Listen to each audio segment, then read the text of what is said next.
Et c'est ça la question, c'est ça l'objectif de notre webinaire aujourd'hui. Là, je vais vous révéler quelques surprises sur le diagnostic.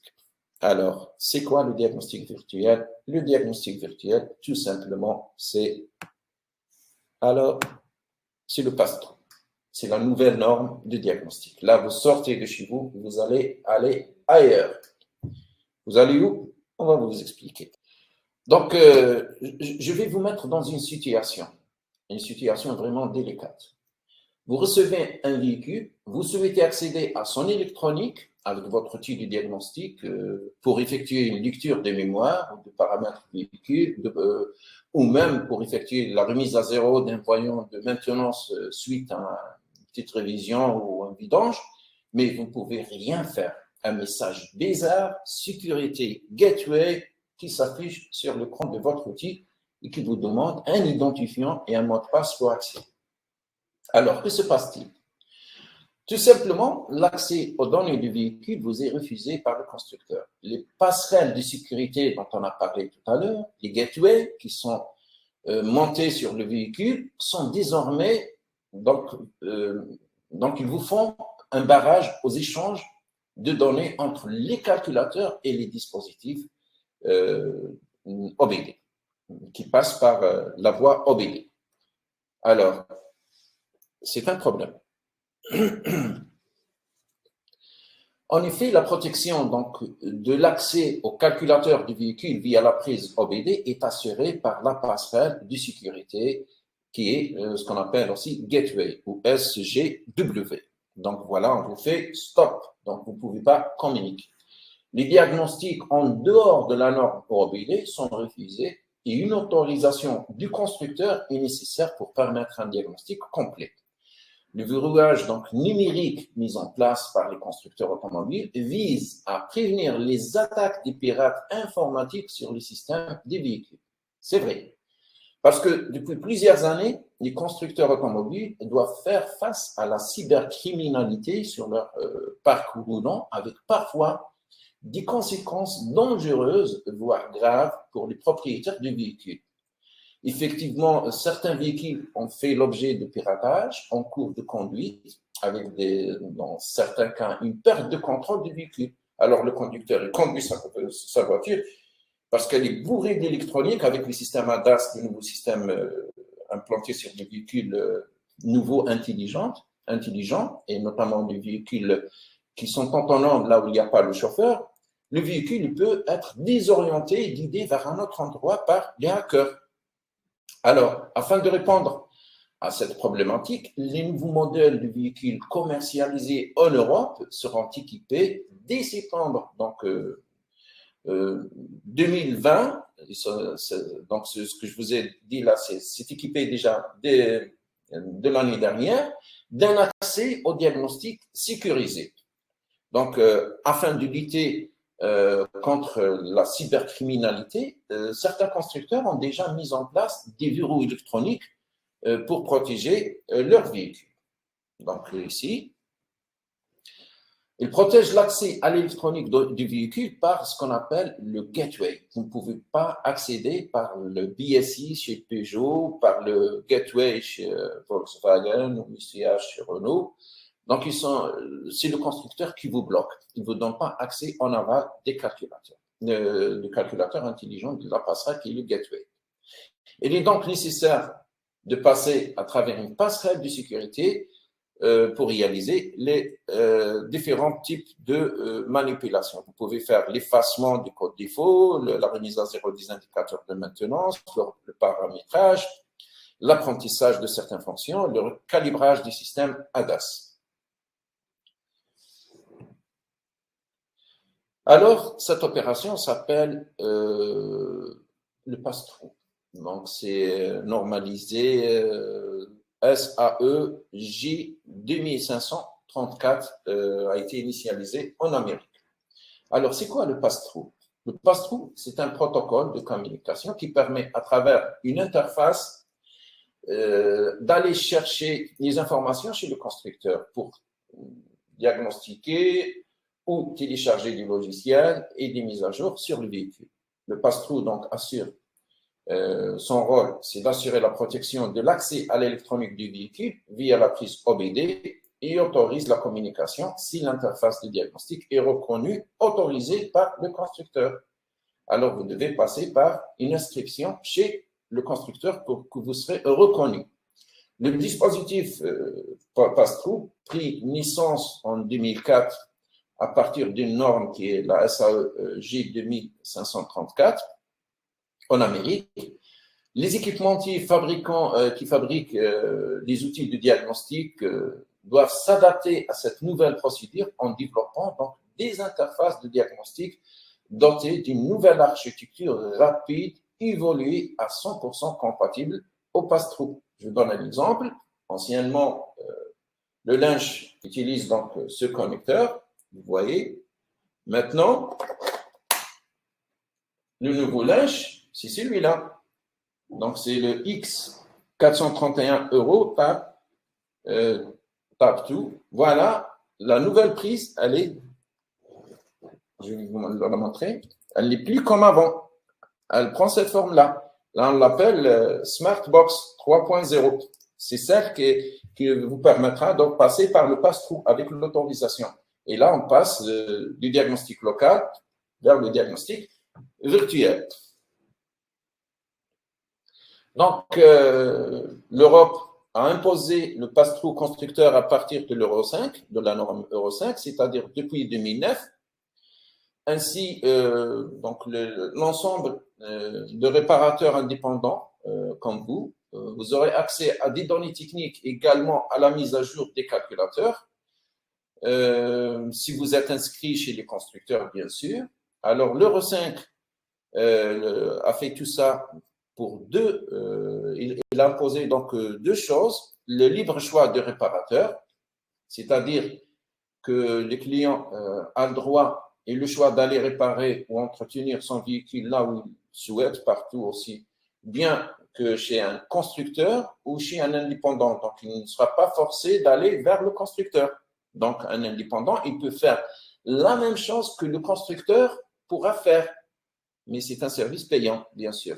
Ça, c'est une bonne nouvelle à l'opposé de la mauvaise nouvelle du pass-through, mais c'est une bonne nouvelle pour les indépendants, pour les techniciens comme vous. La deuxième chose qui est imposée pour le constructeur, c'est le droit de la concurrence. Alors, l'Europe souhaite également éviter le monopole de la part des constructeurs. Pour cela, il faut que la documentation et les informations techniques soient disponibles pour tout le monde professionnel. Ils ne seront pas uniquement réservés comment dirais-je, aux constructeurs. Le constructeur utilise, par exemple, Renault utilise le Dialogis, le Volkswagen utilise Holzhauer, donc le Diagbox chez PSA. Ça, vous aurez accès à cette documentation-là. Donc ça, c'est une très, très bonne nouvelle. Voilà. Donc, depuis 2009, l'Europe a souhaité donner l'accès à l'ensemble des réseaux multimarques, mais ce n'a pas été généralisé pour tous les constructeurs. Donc, cette fonctionnalité n'est possible qu'après une reconnaissance par le constructeur de la légitimité de réparateur. Donc, en tant que TDA, technicien en diagnostic électronique automobile, il faut s'inscrire chez le constructeur pour avoir un compte chez lui. Il faut aussi payer des droits parce qu'il y a des services derrière. Alors, je vous donne un exemple. Certains constructeurs se sont regroupés pour donner accès, pour faciliter l'accès à leurs clients et pour ne pas faire la diversité, pour avoir plusieurs comptes chez les constructeurs. Et ce groupe-là s'appelle FCA, qui regroupe constructeurs Jeep, Fiat, Chrysler, Alfa Romeo, la majorité des constructeurs italiens, qui ont mis en place une passerelle de sécurité sophistiquée permettant donc le déverrouillage numérique à certains niveaux de diagnostic dans leur véhicule. Maintenant, on va vous parler du matériel nécessaire pour pratiquer ce qu'on appelle le pass-through. Pour exécuter donc une mise à jour d'un calculateur ou consulter un calculateur pour le diagnostic à partir du site constructeur, vous allez avoir besoin donc d'un outil informatique qui va répondre aux exigences de la fonction pass-through. Donc, pour vous inscrire chez un constructeur, il vous exige, il vous préconise un calculateur avec un microprocesseur avec une certaine vitesse. Il vous demande aussi d'avoir un espace disque dur minimum à sa disposition pour intégrer ces logiciels. Il vous demande également d'avoir une mémoire RAM suffisante pour répondre aux impératifs de son logiciel. Il souhaitera aussi que le système d'exploitation de votre PC soit compatible avec l'outil de diag. Et donc, il vous faudra Windows XP, Vista, Windows 10. Donc, c'est le constructeur qui vous impose tout ça.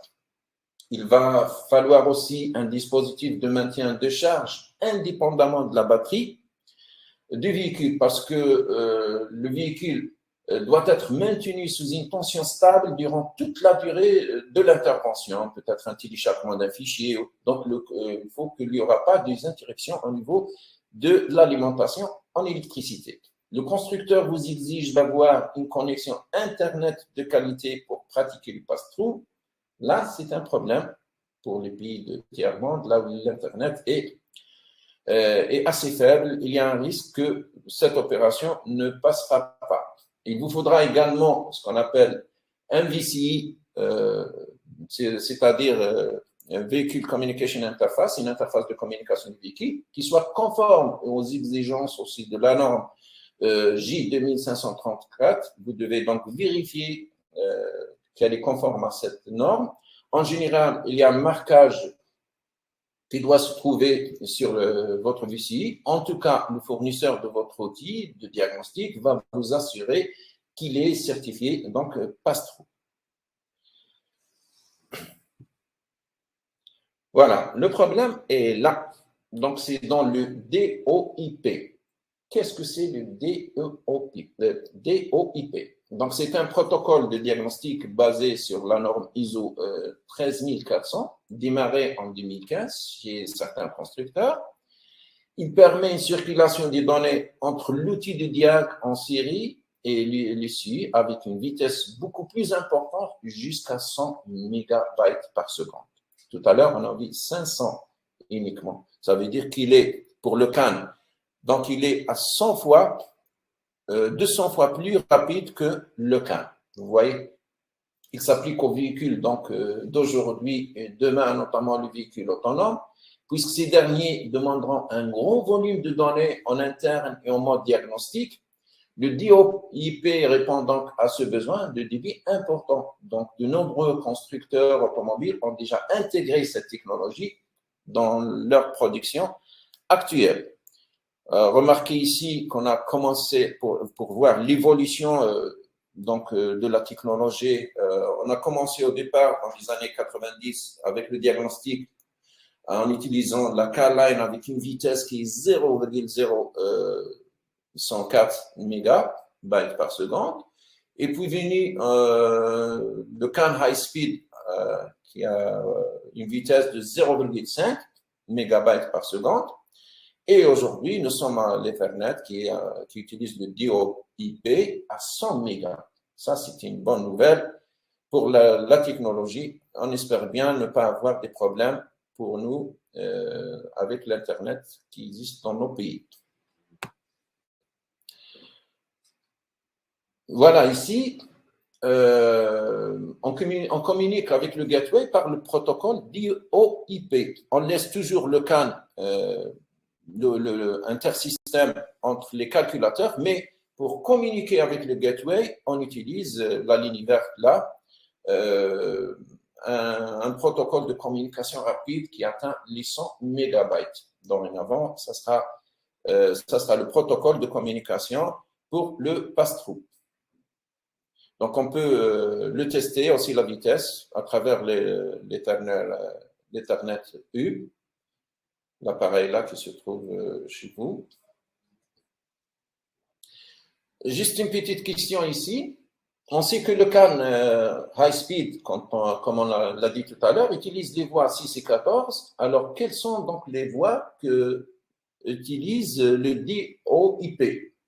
Pour le constructeur, a le choix donc d'utiliser l'une des voies libres de conducteurs OBD. Nous avons la voie 3, 8, donc 2, 10 pour les véhicules européens. Aussi, s'il y a une autre, je pense qu'il reste le 1. Le 1 aussi, ce n'est pas utilisé. Voilà. L'inscription auprès des constructeurs. Donc, pour communiquer par le pass-through, vous devez vous inscrire sur les sites des constructeurs, voir quelques pages d'accueil de ces différents, ici. Comme exemple, pour le groupe, nous avons ici le groupe Viager, le groupe Renault et PSA. Vous devez donc installer le logiciel constructeur à votre niveau qui vous donnera accès au diagnostic et à la reprogrammation. Ici, voilà, donc je vous donne à titre indicatif, puisque le service est payé, je vous donne à titre indicatif les prix de certains constructeurs qu'ils exigent pour effectuer le pass-through avec eux. Vous devez donc payer des frais des différents services sous forme des jetons ou un abonnement annuel. En tout cas, les informations, vous les trouverez sur Internet. Vous pouvez trouver même les liens des constructeurs pour passer à l'inscription. Vous trouverez aussi les prix des services. Ils sont mis sur Internet par les équipementiers Bosch, Lynch aussi. Ça, c'est l'information qui nous vient de Lynch.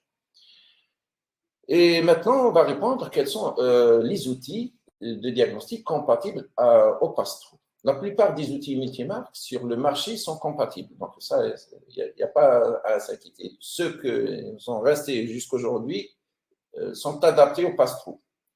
Les principaux donc, équipementiers qui sont recensés aujourd'hui et qui ont cette compatibilité, donc on trouve L'Otel, Texa, Actia, Lynch, Brumby, Delphi, Gutmann aussi. Ce sont donc les principales marques et naturellement d'autres qui vont venir par la suite. Bien sûr, ils communiquent suivant ils sont équipés par la norme SAE J2534. Si vous trouverez un, ça veut dire qu'ils utilisent une seule ligne, vous n'aurez que l'information sur le véhicule. Si vous avez le protocole J2534-2, là, vous pouvez aller à l'électronique du système autodiagnostique de la zone constructeur. Donc, si vous avez uniquement le 1, vous ne pouvez que lire les informations, vous ne pouvez rien faire. Donc, il faut avoir le protocole 2 et aussi la possibilité d'intégrer ou de communiquer par le protocole DOIP. Ce sont les conditions que vous devez avoir sur votre nouveau outil de diagnostic que vous devez vous procurer si vous êtes contraint de passer par le pass-through. Voilà, je vous donne un exemple ici d'un outil Lynch très puissant. Il dispose donc d'une tablette et d'une interface de diagnostic offrant donc la technologie de pass-through et les DOIP compatibles avec l'Android. Et elle peut être connectée à un PC aussi pour installer les logiciels, la documentation technique et le logiciel de gestion du constructeur. Ça, c'est très important. C'est obligatoire d'avoir un PC qui complète l'outil pour effectuer ce qu'on appelle le pass-through.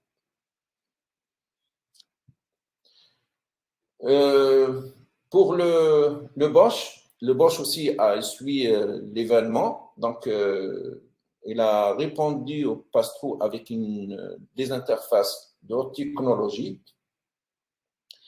Il répond donc convenablement à la demande de pass-through. Donc, il s'est adapté à cette nouvelle procédure en développant donc, des interfaces de diagnostic qu'on les appelle KTS de dernière génération. Donc, c'est donc une nouvelle architecture rapide, évoluée et compatible au pass-through.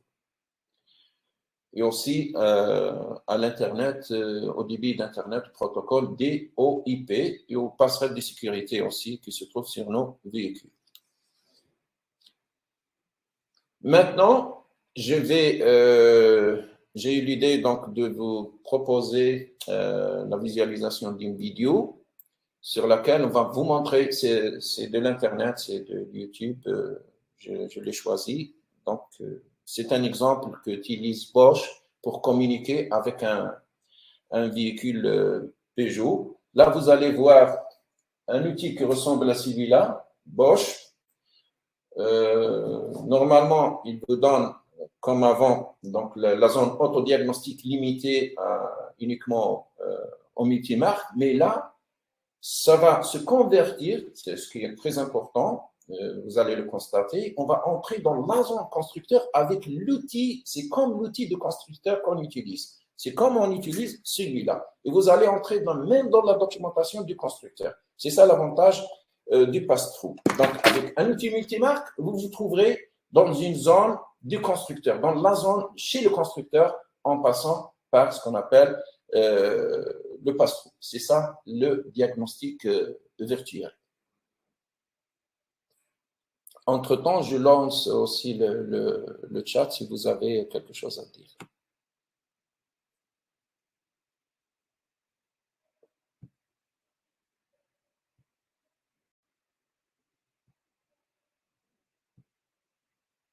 Votre KTS Bosch vous permet d'accéder au pass-through.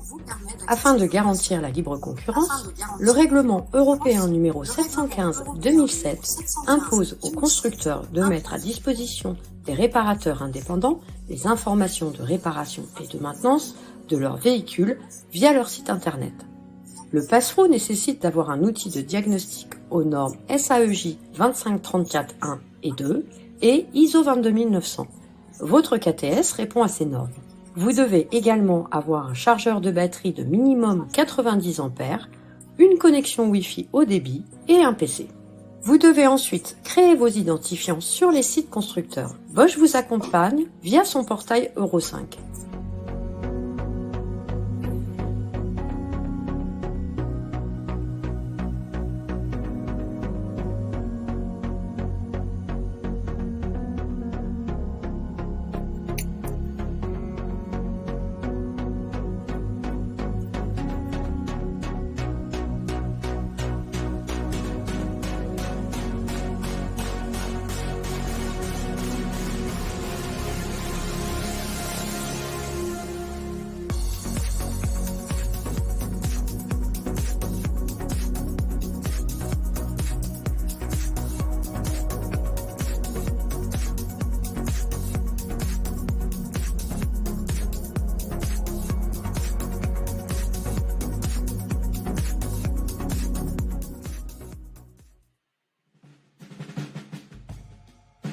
Le maintien de charge de la batterie est indispensable aux opérations de pass-through.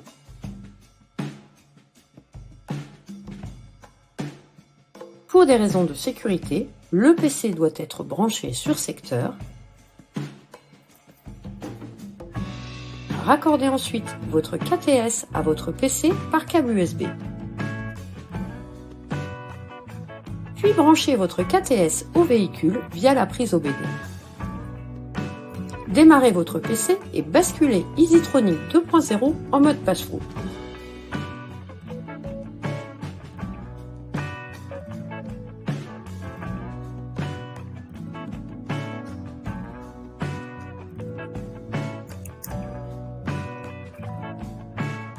Saisissez vos identifiants.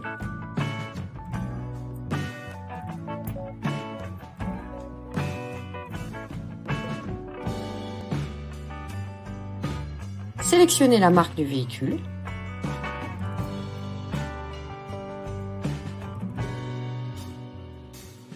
Lancez la détection automatique du véhicule.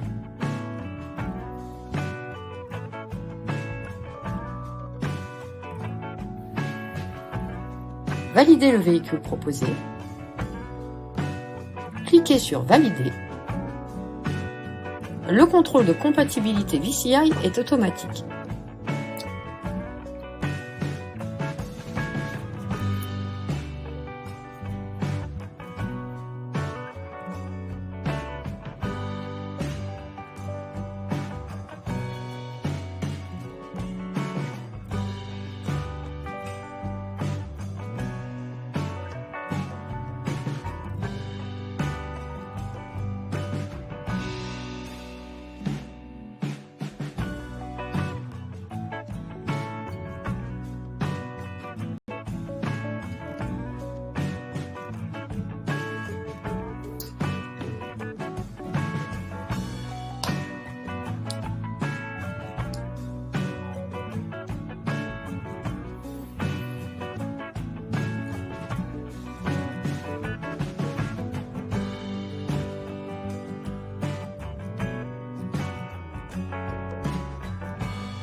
Cliquez sur Réparation et entrez les informations d'authentification.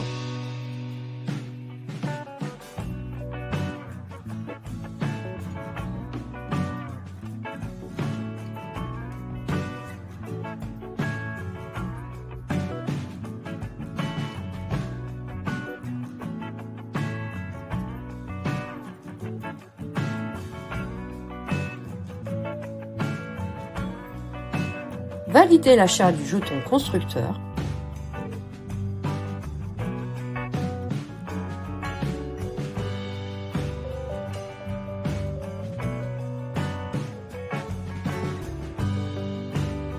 Suivez les instructions à l'écran.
Sélectionnez l'opération à effectuer et validez.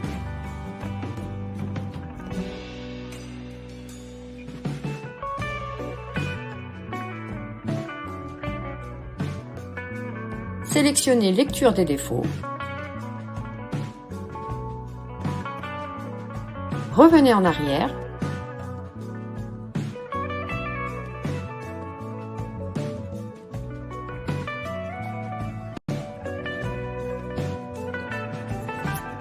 Cliquez sur Réparation, puis sur Téléchargement.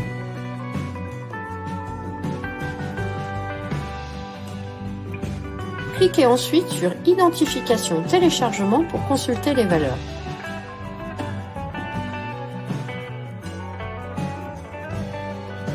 Revenez en arrière. Cliquez sur Téléchargement, puis sur Valider.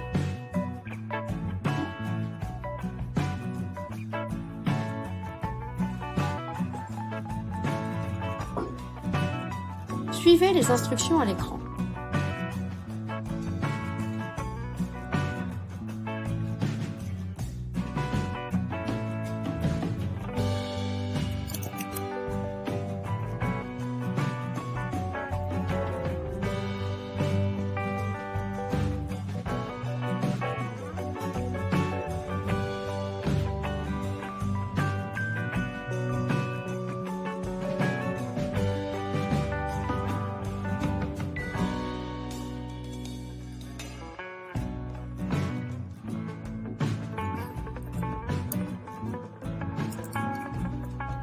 Une fois le téléchargement terminé, cliquez sur l'identification du téléchargement pour vérifier les valeurs. Revenez en arrière, cliquez sur Téléchargement, puis Valider.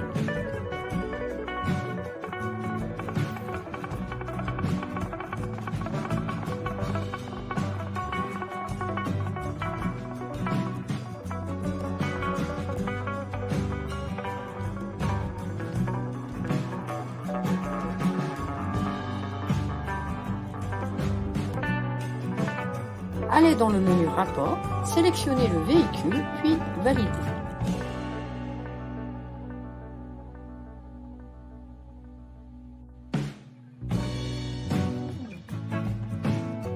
votre rapport d'intervention est prêt à être imprimé.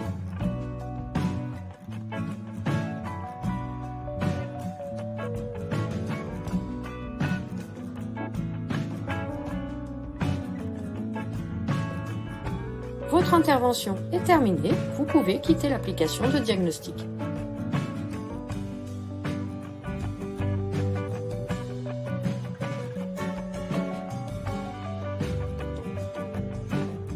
Bosch, des solutions complètes pour le diagnostic automobile.